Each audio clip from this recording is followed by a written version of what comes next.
الحمدللہ وکفا وسلام علی عبادہ الذین اصطفی اما بعد فاعوذ باللہ من الشیطان الرجیم بسم اللہ الرحمن الرحیم للہ ملک السماوات والارض یخلق ما یشاء یہب لمن یشاء اناثا وَيَهَبُ لِمَن يَشَاءُ الذُّكُورَ أَوْ يُزَوِّجُهُمْ ذُكْرَانًا وَإِنَاثًا وَيَجْعَلُ مَن يَشَاءُ عَقِيمًا إِنَّهُ عَلِيمٌ قَدِيرٌ سبحان ربک رب العزت عما یصفون وسلام علی المرسلین والحمد للہ رب العالمین اللہم صل علی سیدنا محمد وعلی آل سیدنا محمد وبارک وسلم اللہم صل علی سیدنا محمد وعلی آل سیدنا محمد وبارک وسلم اللہم صل علی سیدنا محمد وعلی آل سیدنا محمد وبارک وسلم۔ اللہ رب العزت قرآن کریم میں یہ بات ارشاد فرماتے ہیں کہ وَخَلَقْنَاكُمْ أَزْوَاجًا، ہم نے تمہیں جوڑوں کی صورت میں پیدا فرمایا، ہم نے تمہیں پیئرز کی صورت میں پیدا فرمایا۔ ہر مرد کے لیے جوڑے کی صورت میں عورت ہے اور ہر عورت کے لیے جوڑے کی صورت میں مرد ہے۔ مرد اور عورت کے اس تعلق کو جوڑا اللہ رب العزت نے قرآن کریم میں بیان فرمایا۔ چنانچہ اسی بات کو تفصیل سے اللہ رب العزت دوسری جگہ پہ ارشاد فرماتے ہیں کہ للہ ملک السماوات والارض، آسمان و زمین پہ جو بادشاہت ہے ساری کی ساری اللہ رب العزت کی ہے۔ یخلق ما یشاء، اس نے جس کو چاہا دنیا کے اندر پیدا فرمایا۔ یہب لمن یشاء اناثا ویہب لمن یشاء الذکور، اللہ جس کو چاہتا ہے بیٹی دیتا ہے اور اللہ جس کو چاہتا ہے بیٹا دیتا ہے۔ او یزوجہم ذکرانا واناثا، اور اللہ جسے چاہتا ہے بیٹا اور بیٹی دونوں عطا کرتا ہے۔ ویجعل من یشاء عقیما، اور اللہ جسے چاہتا ہے دنیا کے اندر بانجھ رکھتا ہے، بے اولاد رکھتا ہے۔ انہ علیم قدیر، بے شک اللہ رب العزت خوب جاننے والا، خوب قادر مطلق ذات ہے۔ لہٰذا یہ اللہ رب العزت کی تخلیق ہے، یہ اللہ رب العزت کی جانب سے فیصلہ ہے کہ انسانوں کی اولادیں جو دنیا کے اندر ہونی ہیں دو ہی جنس کی بنیاد پر ہیں، دو ہی صنف کی بنیاد پر ہیں۔ ایک کو اللہ رب العزت نے مرد فرما دیا اور دوسری کو اللہ رب العزت نے عورت ڈکلیئر فرما دیا۔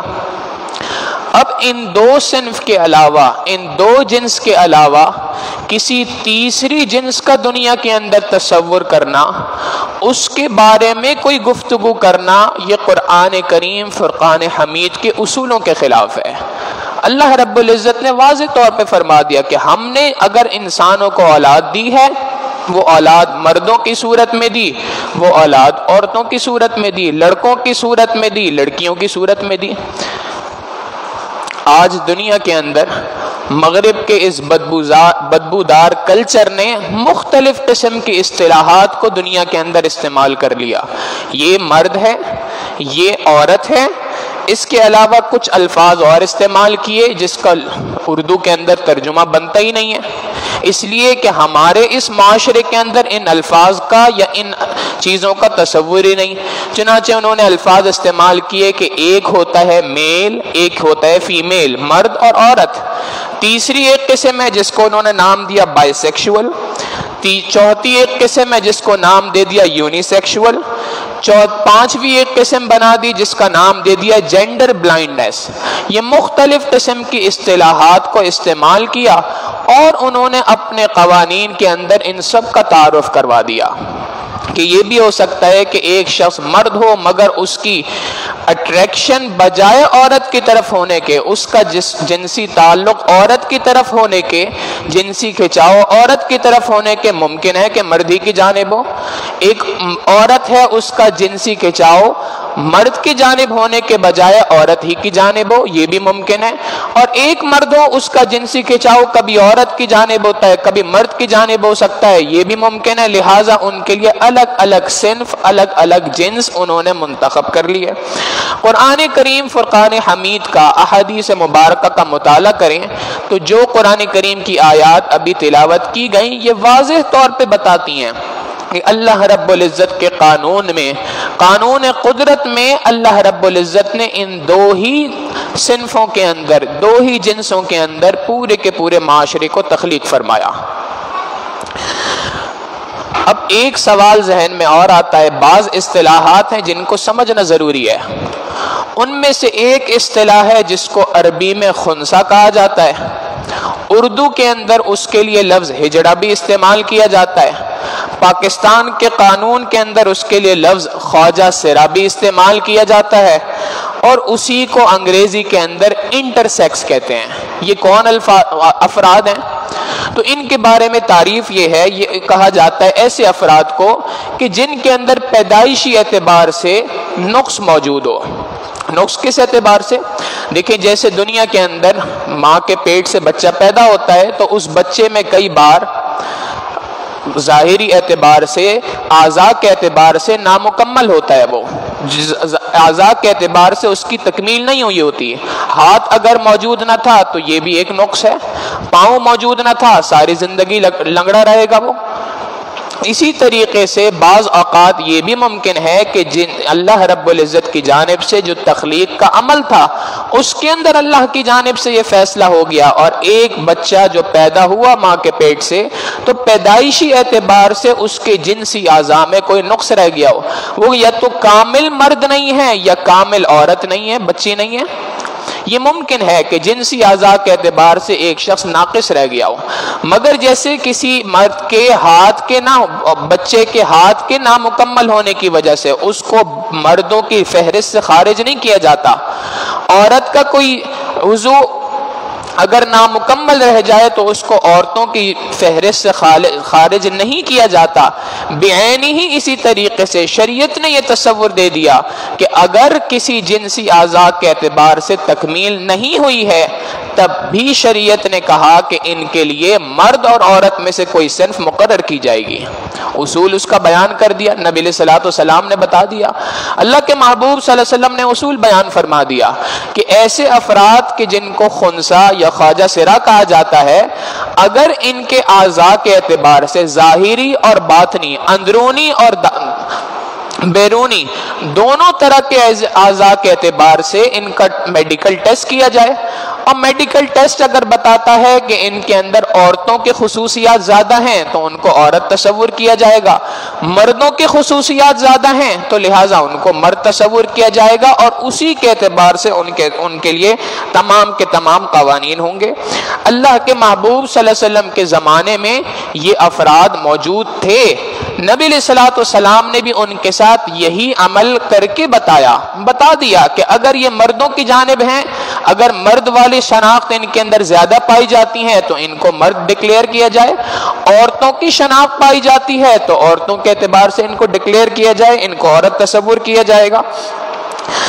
اچھا، ایک اور بات اس سلسلے میں یہ ہے کہ آج کی موسٹ ماڈرن سائنٹیفک دور میں ان نقص کو دور کرنے کے مختلف طریقہ کار موجود ہیں، اس نقص کو دور کیا جا سکتا ہے۔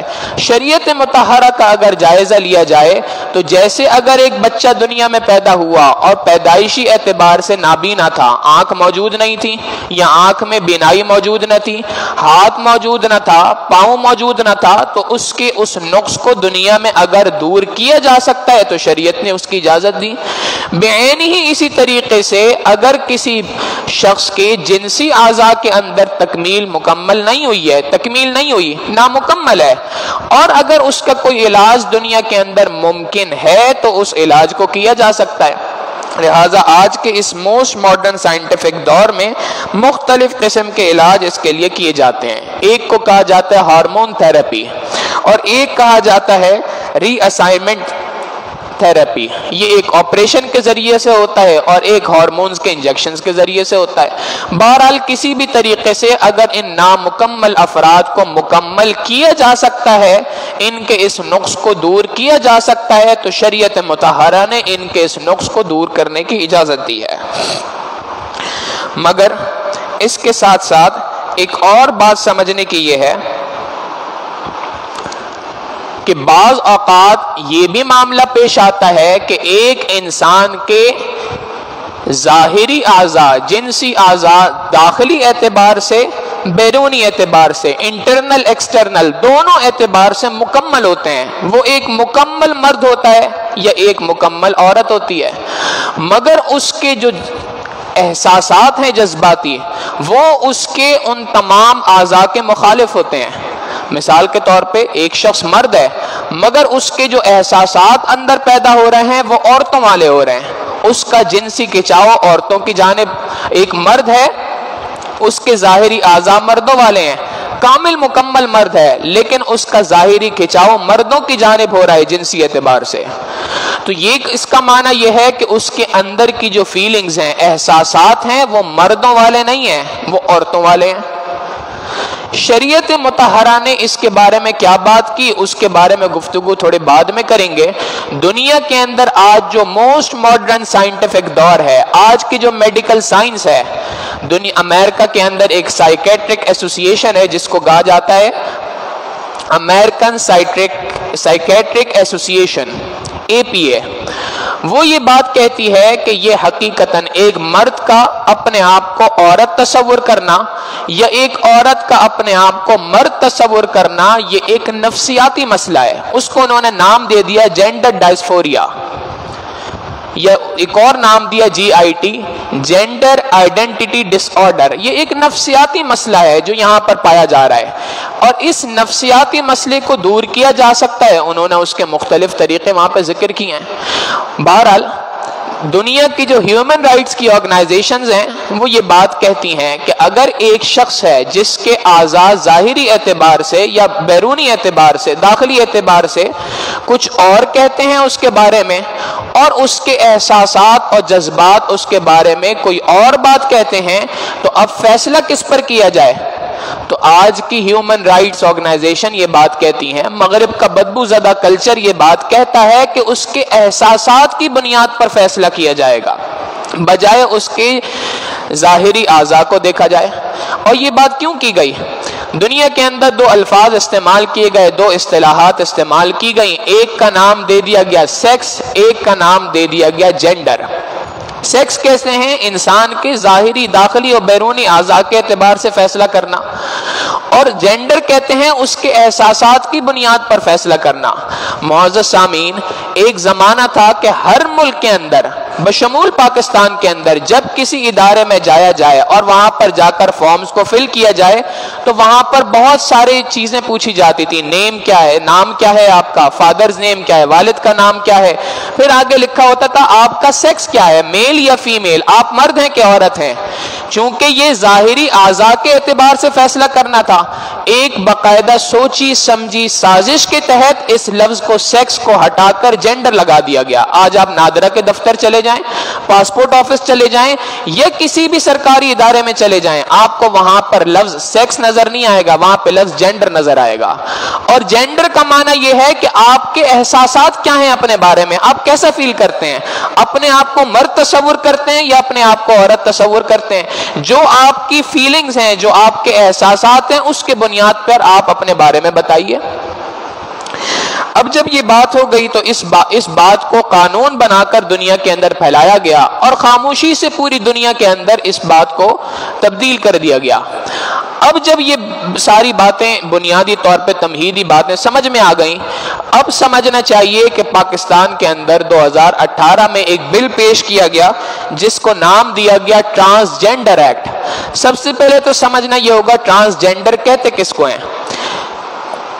یہی امریکن سائیکیٹرک ایسوسی ایشن ٹرانسجینڈر کی خود تعریف کرتے ہیں کہ ٹرانسجینڈر ان افراد کو کہا جاتا ہے، وہ کہتے ہیں transgender refers to person whose sex assigned at birth does not align their gender identity.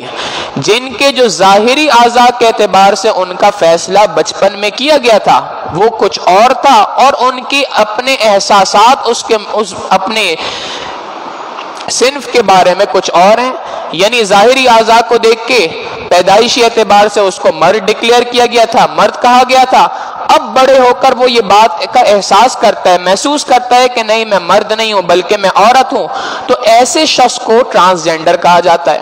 اب اس تعریف کو سامنے رکھیں تو اس کے اندر بہت ساری چیزیں آتی ہیں. ایک تو یہ ہے کہ ایک وہ شخص کہ جس کو پاکستان کا قانون خواجہ سرا کہہ رہا ہے یا جس کو مخنث کہا جاتا ہے، خنثی کہا جاتا ہے، یہ افراد بھی ٹرانسجینڈر کے اندر آتے ہیں.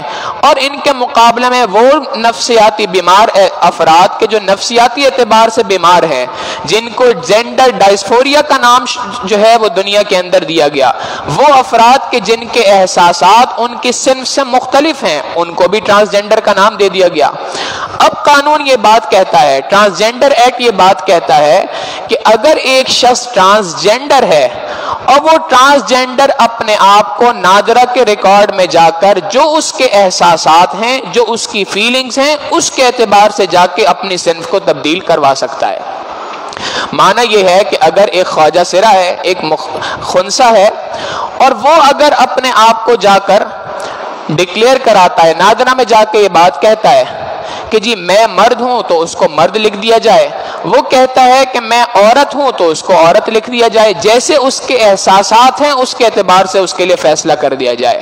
اول بات تو یہ ہے، پہلی بات تو یہ ہے کہ یہی بات شرعی اعتبار سے شریعت کے خلاف ہے. شریعت نے اصول بتا دیا کہ اس کی چوائس نہیں پوچھی جائے گی بلکہ اس کی میڈیکل انسپیکشن ہوگی، اس کی طبی اعتبار سے معائنہ کیا جائے گا کہ اس کے جو ظاہری اور باطنی جنسی اعضاء ہیں وہ اس کے بارے میں کیا کہتے ہیں. اس کے کروموسومز مردوں والے ہیں کہ عورتوں والے ہیں.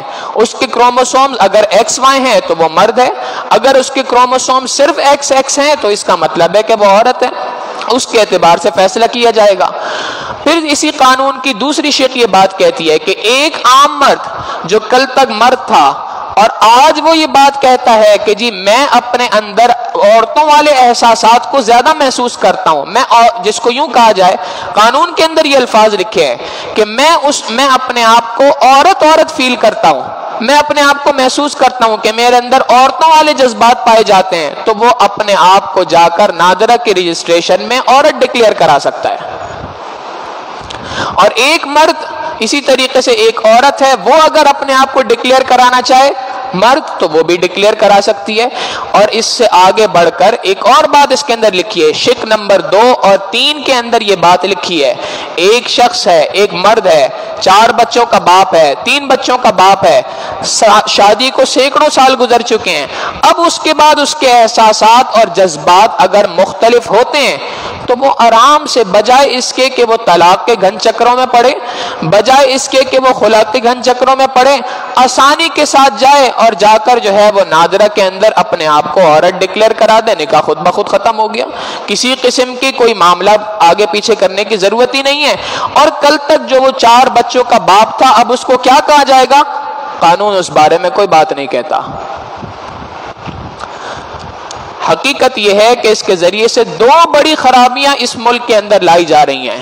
پہلی خرابی اس کے ذریعے سے سمجھنے کی یہ ہے، وہ یہ ہے کہ اگر ایک شخص کسی کے ساتھ نکاح کرتا ہے تو شریعت نے اصول بیان کر دیا کہ اس نکاح کو ختم کرنے کی 2 ہی صورتیں ہیں، یا تو طلاق دو، یا دوسری صورت یہ ہے کہ تم اس کے ساتھ یا تو عورت تمہارے ساتھ خلا لے لے.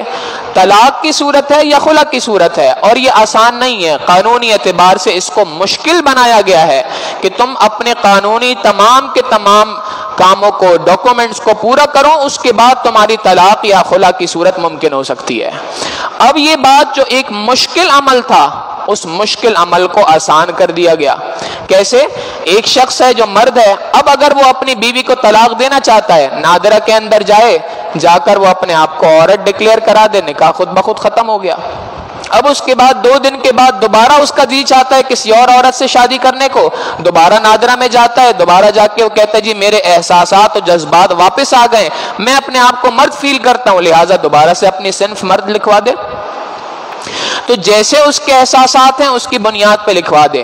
سمجھنے کی ہمیں ضرورت یہ ہے کہ دنیا کے اندر ایک اصطلاح ہے جس کو کہا جاتا ہے ٹیمپرری نکاح، فقہ کے اندر کہا جاتا ہے متع۔ یہ متع ایک ایسی چیز ہے کہ جس کو کہا جاتا ہے تھوڑے دن کے لیے کسی عورت سے فائدہ اٹھانا۔ آپ نے کسی سے نکاح کیا چند دن کی طے کر کے کہ جی 5 دن کا میرا یہ نکاح ہے، 6 دن کا یہ نکاح ہے، اس کو فقہ کی اصطلاح میں متع کا لفظ کہا گیا، اور اس کو انگریزی کے اندر ٹیمپرری نکاح کہا جاتا ہے۔ شریعت نے اس کو حرام قرار دیا ہے، شریعت نے اس کی ہرگز اجازت نہیں دی۔ یہ قانون سب سے پہلے اس کا دروازہ کھول رہا ہے۔ پھر دوسرے نمبر کے اوپر اس سے مزید آگے بڑھ کے ایک اور خرابی جو اس کے ذریعے سے پیدا ہو رہی ہے وہ یہ ہے کہ ہم جنس پرستی کا دروازہ کھل رہا ہے۔ 2 مرد اگر آپس میں شادی کرنا چاہیں تو 2 مردوں کی آپس میں شادی نہیں ہو سکتی، قانون یہ بات کہتا ہے۔ انہوں نے اس کو آسان کر دیا کہ ایک مرد اپنے آپ کو عورت ڈکلیئر کرا دے، اپنے آپ کو ناظرہ میں عورت ڈکلیئر کرا دے، اب ان 2 مردوں کی شادی بہت آسانی سے ہو سکتی ہے۔ اسی کے مقابلے میں 2 عورتیں آپس میں شادی کرنا چاہتی ہیں، بہت آسان ہے، ایک عورت اپنے آپ کو مرد ڈکلیئر کرا دے، مرد اپنے آپ کو ناظرہ میں رجسٹر کرا کے ان دونوں کا آپس میں نکاح ہو سکتا ہے۔ اور یہ نکاح کا کرنا بہت آسان ہو گیا اس طریقے سے، اس کو نکاح کا لفظ تو نہیں کہنا چاہیے، شادی کا لفظ کہنا چاہیے۔ اس شادی کا کرنا اب بہت زیادہ آسان ہو گیا اس طریقے سے۔ حقیقت یہ ہے کہ اس کے ذریعے سے ہم جنس پرستی کے دروازے کو کھولا جا رہا ہے۔ اور مغرب ایک بات یہ کہتا ہے کہ جی ان تمام کے تمام چیزوں کو جو ہم نے کہا کہ احساسات اور جذبات کی بنیاد پہ فیصلہ ہونا چاہیے بجائے اعضاء کی بنیاد پہ ہونے کے، وہ اس لیے کہ ہر انسان اپنے آپ کو زیادہ بہتر طور پہ جانتا ہے۔ حقیقت یہ ہے کہ یہ اس غلط فہمی کا شکار ہیں، یہ بات اس لیے کہی جا رہی ہے کہ یہ وہ افراد ہیں جو خدا کو پہچانتے نہیں ہیں، ورنہ حقیقت یہ ہے کہ انسان اپنے آپ کو اتنا اچھا نہیں جانتا جتنا اچھا اس کو اس کا پروردگار جانتا ہے، خالق کائنات جانتا ہے۔ جس پروردگار نے اس کو بنایا ہے، جس پروردگار نے اس کی تخلیق کی ہے، اس سے زیادہ اچھے طور پہ تو کوئی بھی نہیں جانتا۔ جب اس پروردگار نے تمہارے لیے فیصلہ کر لیا کہ تم مرد ہو تو کسی کو اختیار نہیں کہ اس کو عورت کہا جائے، کوئی بھی اس کو عورت کہے بشمول اس کے خود۔ لہٰذا اس کے ذریعے سے ہم جنس پرستی کا دروازہ کھولا جا رہا ہے، اور یہ ہم جنس پرستی کا دروازہ کھول کر بے حیائی کو اس ملک کے اندر داخل کیا جا رہا ہے۔ اور یاد رکھیے گا کہ یہ کوئی بات اجنبی اس لیے نہیں ہونی چاہیے کہ یہ وہ چیز ہے جس کے بارے میں اللہ کے محبوب صلی اللہ علیہ وسلم 1400 سال پہلے بتا کے چلے گئے۔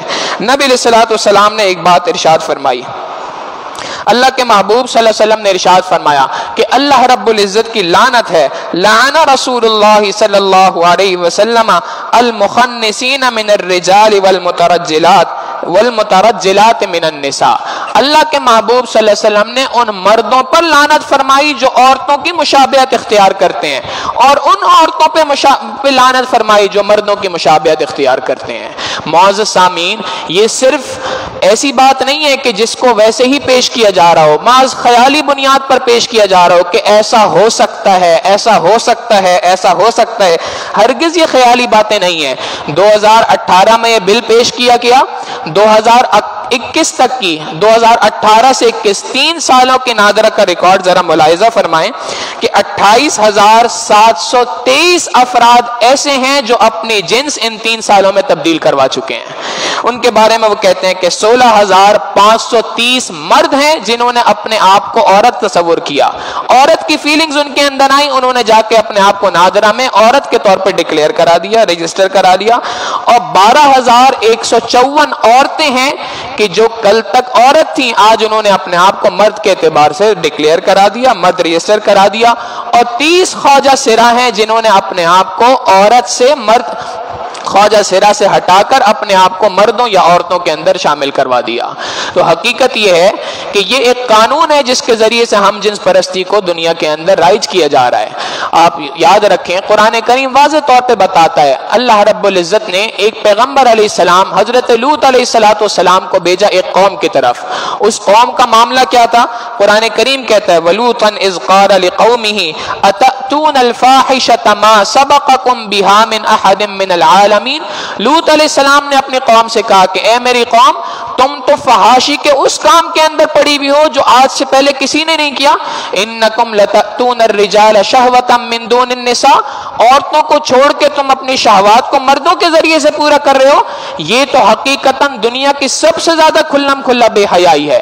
مگر جب قوم نے نہیں مانا, اللہ رب العزت فرماتے ہیں فلما جاء امرنا, ہمارا حکم ان کے اوپر آیا, جعلنا عالیہا سافلہا, ہم نے ان کی بستی کو اٹھا کر الٹ دیا, ان کی بستی کے اوپر کی سطح کو نیچے کر دیا اور نیچے کی سطح کو اوپر کر دیا. جعلنا عالیہا سافلہا وامطرنا علیہا حجارہ, اور ہم نے آسمان سے پتھروں کی بارش ان کے اوپر نازل فرما دی. کیوں؟ اس لیے کہ انہوں نے قانون قدرت کو بدلنے کی کوشش کی تھی. یہی وجہ ہے کہ نبی علیہ الصلوۃ والسلام نے اس ہم جنس پرستی کے دروازے کو بند کیا. قرآن کریم کہتا ہے واللذان یأتیانہا منکم فآذوہما, وہ دو مرد یا وہ دو عورتیں جو ایک دوسرے کے ذریعے سے اپنی خواہشات کو پورا کر رہی ہوں, ان کو سخت سے سخت تکلیف دو, سخت سے سخت سزا ان کو دو. چنانچہ صحابہ رضی اللہ تعالیٰ عنہ اجمعین کے دور میں ایسے افراد تھے. سیدنا ابوبکر صدیق رضی اللہ تعالیٰ نے فیصلہ فرمایا کہ ان کو جلا دیا جائے آگ کے اندر. امام اعظم ابو حنیفہ رحمہ اللہ فرماتے ہیں ایسے افراد کو پہاڑ کی چوٹی پر رکھ کے وہاں سے دھکا دے دیا جائے, قتل کر دیا جائے ان کا, ایسی سخت ترین سزا دی جائے کہ جس سزا کے بعد دوبارہ کسی کی ہمت نہ ہو. نبی علیہ الصلوۃ والسلام کی ایک حدیث مبارکہ بیان کر کے اس بات کو مکمل کروں گا. اللہ کے محبوب صلی اللہ علیہ وسلم فرماتے ہیں ان اخوف ما اخاف علی امتی علی قوم لوط, مجھے سب سے زیادہ اپنی قوم پر, اپنی امتیوں کے اوپر جو سب سے زیادہ اندیشہ ہے, سب سے زیادہ خوف ہے, وہ یہ کہ یہ قوم لوط کے عمل کے اندر, ہم جنس پرستی کے اندر مبتلا ہو جائیں گے. پھر نبی علیہ الصلوۃ والسلام نے فرمایا اذا استعملت امتی خمسا, جب میری امت 5 کام کرنے لگ جائے فعلیہم الدمار, تو ان کے اوپر پتھروں کی بارش ہوگی. پہلا کام اذا ظہر فیہم التلاعن, جب آپس میں ایک دوسرے کو لعنت دینا شروع کر دیں, چھوٹی چھوٹی بات پر ایک دوسرے کے لیے لعنت کے الفاظ استعمال کریں. ولبس الحریر, ریشم پہننا شروع کر جائیں.